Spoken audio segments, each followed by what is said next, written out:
Hello everyone, कैसे हो भाई लोग। आई होप सब बढ़िया होंगे। तो यार आज की इस वीडियो में हम देखने वाले हैं यार एक डेवोप्स बनने के लिए ना, एज अ फ्रेशर एक डेवोप्स इंटरव्यू क्लियर करने के लिए तुम्हें क्या क्या आना चाहिए। तो यार इस चीज़ के लिए ना मैंने एक डॉक प्रिपेयर किया है जिसमें मैंने हर एक सर्विस को 3 लेवल में डिवाइड किया है, जिसमें आपके लेवल्स हैं बिगनर, इंटरमीडिएट एंड एडवांस। तो सबसे पहले हम बात करते हैं लिनक्स की। लिनक्स में आपको क्या आना चाहिए किसी भी डेवऑप्स इंटरव्यूज में बैठने से पहले। आपको शेल स्क्रिप्टिंग आनी चाहिए और थोड़ी बहुत पाइथन आनी चाहिए। और ये बात कर रहा हूँ मैं इंटरमीडिएट लेवल की। ये मैंने कुछ यूज केसेस दिए हैं जो आपको पता होना चाहिए लिनक्स में शेल स्क्रिप्ट में कैसे काम करते हैं। शेल स्क्रिप्ट से मेरा मतलब है, जैसे ये मेरी शेल है और मैं इसमें ls क्लिक कर रहा हूँ तो ये मेरी स्क्रिप्ट है, या फिर मतलब shell script proper dot S H के साथ जो स्क्रिप्ट लिखते हैं फाइल की। अब इसमें ये कमांड्स है, जैसे नेट स्टेट क्या करता है, पीएस क्या करता है। जैसे अगर मैं यहाँ पे दिखाऊँ पीएस, तो पीएस क्या करेगा, आपको प्रोसेसेस को लिस्ट कर देगा। वैसे ही नेट स्टेट आपके पोर्ट्स, रनिंग पोर्ट, अगर देख लेता हूँ मैं, मेरा विंडोज़ है, इसमें नेट स्टेट चल रहा है या नहीं चल रहा है, एक बार कंफर्म कर लेता हूँ। ये देखो नेट स्टेट इसमें नहीं है, लेकिन अगर लिनक्स में आप ट्राई करोगे तो ये कमांड चल जाएगी। जैसे टॉप कमांड क्या करती है, आपकी जो प्रोसेसेज होती है ना उनको लिस्ट कर देती है, लेकिन ये कमांड यहाँ पे नहीं मिलेगी क्योंकि मैं विंडोज़ यूज़ कर रहा हूँ। तो लिनक्स सिस्टम में आपको ये सारी चीज़ें, मतलब ये तो पता ही होना चाहिए। जैसे file system, file management, cron job कैसे बनाते हैं, ये सारी चीज़ें यूज़र कैसे क्रिएट करते हैं। और इसके अलावा फिर आते हैं एडब्ल्यू में। एडब्ल्यू में आपको इंटरमीडिएट लेवल का क्या क्या पता होना चाहिए। आपको पता होना चाहिए कि वीपीसी कैसे बनाते हैं, जिसे वो वर्चुअल प्राइवेट क्लाउड होता है। उसके सी आई डी आर, सबनेट में सी आई डी आर रेंज कैसे देते हैं, जो आईपी ब्लॉक्स होते हैं, आईपी डिफाइन करते हैं। आपके नेट गेटवेज क्या होते हैं जिनके थ्रू आप प्राइवेट सबनेट में इंटरनेट का कम्युनिकेशन करते हो। आपके इंटरनेट गेटवे क्या होते हैं जो पब्लिक सबनेट पे अटैच होते हैं आपके। ठीक है, नेकल, एन जो आपके नेटवर्क एक्सेस कंट्रोल लिस्ट भी बोलते हैं, जो आपके सबनेट लेवल पे सिक्योरिटी ग्रुप लगते हैं, जो C I D R, particular C I D R को अलाउ और ब्लॉक करते हैं। पीपीसी एंड पॉइंट पता होना चाहिए प्राइवेट कम्युनिटी के लिए। ठीक है, और सॉरी प्राइवेट कनेक्टिविटी के लिए S3 पता होना चाहिए जो फाइल स्टोर के लिए काम आता है। राउट टेबल्स जो इंटरनल राउट डिफाइन करती है वीपीसी में। आपको 2 टीयर और 3 टीयर आर्किटेक्चर पता होना चाहिए। ये तो पता ही होना चाहिए, ये बेसिक्स हैं भाई किसी भी इंटरव्यू में बैठने के लिए, अगर आप फ्रेशर भी हो तब भी। उसके बाद एएलबी कैसे काम करते हैं, जो लोड बैलेंसर्स होते हैं, ट्रैफिक को डिस्ट्रीब्यूट करते हैं। आपका EC2 मशीन हो गई, जो वर्चुअल मशीन्स होती है, जैसे आप अपने खुद के लैपटॉप यूज कर रहे हो, ऐसे ही AWS या फिर एजोर पे आप वहाँ पे लिनक्स, मैक या फिर विंडोज़ का सिस्टम यूज़ कर रहे हो वर्चुअली। आपका RDS, जो आपके डेटाबेसेज होते हैं, माई सिक्वल हुआ, मोंगो हुआ, सिक्वल और नो सिक्वल डेटाबेसेज। ठीक है, इलास्टिक कैशे हो गया आपका, कैशिंग के लिए जो चीज़ें होती हैं। SNS क्या होता है, SES क्या होता है, राउट 53 क्या होता है, क्लाउड वॉच लॉग्स, और ये सारी चीज़ें आपको पता होनी चाहिए। इसके अलावा हम कहाँ पे आते हैं, एप्लीकेशन सर्वर्स। अब ये जो सर्वर्स होते हैं ना, सर्वर हमारे अलग अलग टाइप के होते हैं, जैसे एनजिनिक्स हुआ, अपाची हुआ। ये वेब सर्वर होते हैं जो फ्रंट एंड की एप्लीकेशंस को सर्व करने के काम आते हैं, जैसे रिएक्ट हुआ, एंगुलर हुआ। फिर उसके अलावा कुछ इंपॉर्टेंट सर्वर आते हैं, जैसे आपके टॉमकैट हुआ, जो आपके एप्लीकेशन सर्वर बोलते हैं जिन्हें, जो बैकएंड की एप्लीकेशन होती है जैसे जावा, उनको होस्ट करने के लिए काम आते हैं। उसके अलावा आपको आइडिया होना चाहिए आपकी लॉगिंग कैसे काम करती है। आपका एपीएम, जो एपीएम टूल क्या होता है, जैसे जावा की एप्लीकेशन है आप उसमें एपीएम लगा सकते हो। उसमें क्या करेगा, आपकी जावा की एक एक एपीआई रिक्वेस्ट को मॉनिटर करेगा, और वो रिक्वेस्ट ये आप किसी भी एक डैशबोर्ड, जैसे किबाना डैशबोर्ड हुआ, उसके थ्रू आप एनालाइज कर सकते हो आपकी पर्टिकुलर एपीआई कितना टाइम ले रही है, कहाँ पे दिक्कत आ रही है, कितना हीप स्पेस यूज कर रही है, वो सारी चीज़ें। ये सब चीज़ें हैं, ये जो है एप्लीकेशन सर्वर वाला पार्ट, आपको एक बिगिनर लेवल का आना चाहिए। आपको पता होना चाहिए कि हाँ भाई मैं कैसे इंस्टॉल कर सकता हूँ, इंजीनिक्स हुआ, अपाचे हुआ, या फिर टॉमकैट हुआ, उसकी कौन फाइल ऊपर ऊपर से कैसे काम करती है। बाकी नहीं आता तो अपना जीपीटी है भाई, चैट जीपीटी करो, इससे देखो, ऊपर ऊपर से समझ लो। मतलब पता होना चाहिए कि हाँ ऐसा भी कुछ होता है। पता चले इंटरव्यू में गए, वहाँ पे पूछ रहा भाई टॉमकैट क्या होता है, वेब वेब सर्वर है, एप्लीकेशन सर्वर है। भाई तुम घूम गए, भाई मैंने तो टॉमकैट सुना ही पहली बार है, तू ही बता दे मुझे। तो मतलब वो वाला काम नहीं होना चाहिए। उसके अलावा आते हैं डेटा बेसिस में। अब डेटा बेसिस भी आपको बिगिनर लेवल का आना चाहिए, जिसमें आपके 2 टाइप के डेटाबेस होते हैं, माई सिक्वल और नो सिक्वल, वो सॉरी माई सिक्वल नहीं, सिक्वल और नो सिक्वल। जिसमें सिक्वल में आपका माई सिक्वल आता है, ठीक है, पोस्ट एसक्यूएल आता है, मोंगो डीबी आता है। अब जैसे अब नो सीक्वल की बात करते हो जिसमें की वैल्यू पेयर में काम होता है, जैसे आपका डायनामो डीबी हो गया, ये की पेयर में काम करता है। अब उसके अलावा हम क्या कह सकते हैं, एक और देख लेते हैं आगे। Should be able to perform basic administrator task, हाँ ये सब टास्क, स्मॉल क्वेरीज, ये सारी चीज़ आपको मतलब आइडिया होना चाहिए।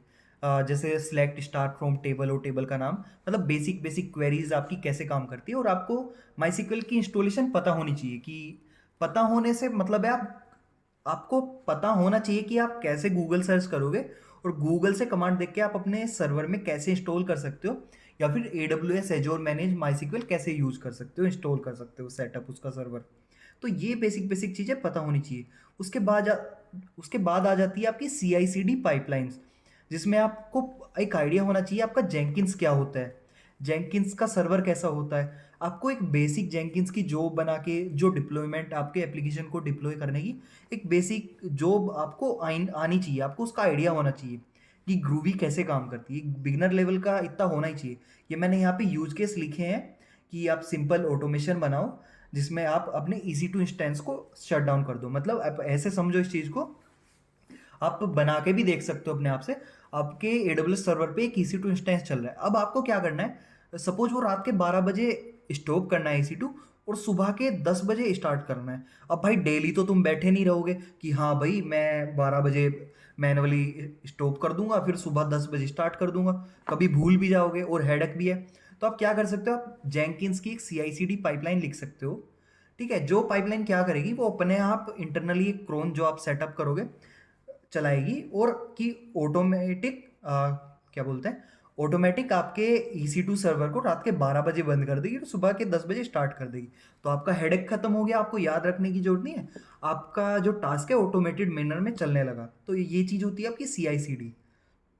अब उसके अलावा आपको आते हैं लॉगिंग, ये बड़ी इंपॉर्टेंट होती है। ठीक है, अब ये इंटरमीडिएट लेवल की तो आनी चाहिए। अब इसमें ना आपके मेन दो स्टैक होते हैं, EF के EL के, इलास्टिक लॉग स्टैश किबाना या फिर इलास्टिक फ्लुएंट बिट किबाना।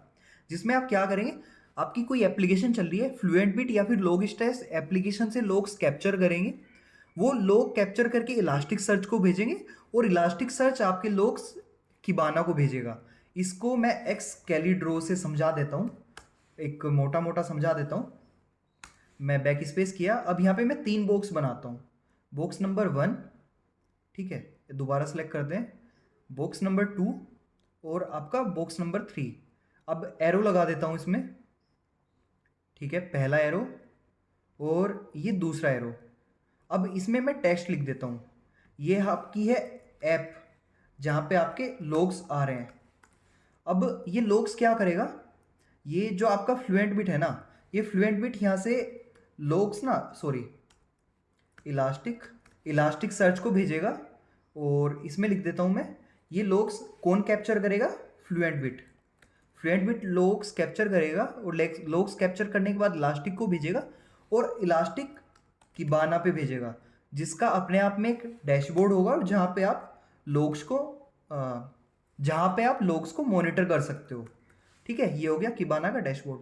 तो ये एक बेसिक फ्लो होता है इसका, कैसे काम करता है। तो ये आपको आना चाहिए, इसकी इंस्टॉलेशन वगैरह ये कैसे काम करती है। बाकी आप यूज केस ये देख लेना, अगर आप इन पे हैंड्स ऑन कर लेते हो, मैं श्योर हूँ कि आपका इंटरव्यू तो क्लियर हो ही जाएगा। और इसी के साथ बीच में मैं एक चीज़ कहना चाहूँगा, अगर यार वीडियो अच्छी लग रही है, तुम्हें लगता है यार तुम कुछ सीख रहे हो, समझ में आ रहा है, ये वैल्यूएबल है आप के लिए। और हाँ, इसी के साथ मैं यार ये कहना चाहूँगा, अगर वीडियो अच्छी लगती है और भाई तुम्हें लगता है तुम कुछ सीख रहे हो और ये इससे कुछ तुम वैल्यूएबल अपने साथ लेके जा रहे हो, तो यार इस वीडियो को ना सब्सक्राइब कर देना। वीडियो सब्सक्राइब नहीं होगी, चैनल सब्सक्राइब होगा, तो चैनल को सब्सक्राइब कर देना यार, क्योंकि ये डॉक बनाने में मेरे कई घंटे गए हैं, और सच में बहुत मेहनत लगती है यार एक एक चीज़ को प्रिपेयर करने में, एक एक इन्फॉर्मेशन को एक जगह कलेक्ट करने में। तो यार अगर इवन तुम खुद सोचो, तुम्हें पढ़ने में इतना टाइम लग रहा है, तो मुझे ये सारी चीज़ें सर्च करके एक जगह डॉक बनाने में कितना टाइम लगा होगा, तो उस चीज़ से आइडिया लगा सकते हो। और इसके अलावा नेक्स्ट पे आते हैं मॉनिटरिंग। तो मॉनिटरिंग का जो स्टैक होता है हमारा, वो होता है ग्राफाना प्रोमीथियस। अब उसमें आप मॉनिटरिंग में क्या कर सकते हो, आप आपकी कोई एप्लीकेशन चल रही है और आपको मतलब उसके स्टैटिक्स देखने हैं, उसकी मैट्रिसेस देखनी है, उसका CPU कितना है, मेमोरी कितनी है, उसका डिस्क यूटिलाइजेशन क्या हो रहा है। तो वो सब चीज़ें की मॉनिटरिंग के लिए ना आप मॉनिटरिंग एक ग्राफाना या फिर प्रोमीथियस इनके थ्रू यूज़ करते हो, जो मतलब आपके साथ में ही काम करते हैं कि प्रोमीथियस आपका कैप्चर करेगा मैट्रिक्स और ग्राफाना के डैशबोर्ड पे आप देख सकते हो वो चीज़ें। तो आपको ये बेसिक आइडिया होना चाहिए। फिर आ जाते हैं आपके कॉन्फ़िगरेशन मैनेजमेंट। सपोज आपकी कोई कॉन्फ फाइल है या फिर मतलब एनजिनिक्स की कॉन्फ है या फिर अपाचे पे की कॉन्फ है, तो आप मतलब एप्लीकेशन के कॉन्फ़िगरेशंस को कैसे मैनेज करोगे? तो उसके लिए आप मतलब एनसिबल वगैरह इनको देख सकते हो। आपको थ्योरेटिकली पता होना चाहिए या फिर ऊपर ऊपर से एनसिबल देख लेना।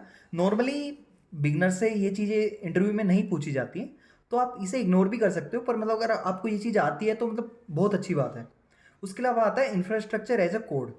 ठीक है, IaaC भी बोलते हैं जिसे, जिसमें आपका मोस्ट फेमस है ना टेराफॉर्म है या फिर AWS का क्लाउड फॉर्मेशन है। अब दोनों में डिफरेंस क्या है? टेराफॉर्म आपका क्लाउड एग्नोस्टिक होता है, मतलब आपने एक टेराफॉर्म का कोड लिखा जो आपका EC2 सर्वर बना देगा या फिर S3 बकेट बना देगा या फिर क्लाउड फ्रंट क्लिक करके दे देगा एक बटन क्लिक पे।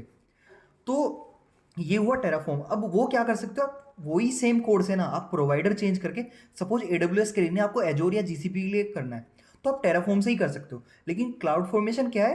क्लाउड फॉर्मेशन आपका जो है क्लाउड नेटिव है, मतलब ये सिर्फ AWS के लिए ही यूज होगा। आप क्लाउड फॉर्मेशन के थ्रू जो कोड लिखोगे इंफ्रास्ट्रक्चर बनाने का, वो बस AWS में ही यूज होगा। और हर क्लाउड का अपना खुद का होता है, जैसे एजोर का अपना अलग है, GCP का अपना अलग है। टेराफॉर्म मोस्टली इसलिए यूज होता है, ये ओपन सोर्स है और ये क्लाउड एग्नोस्टिक है, किसी भी क्लाउड में यूज कर सकते हो।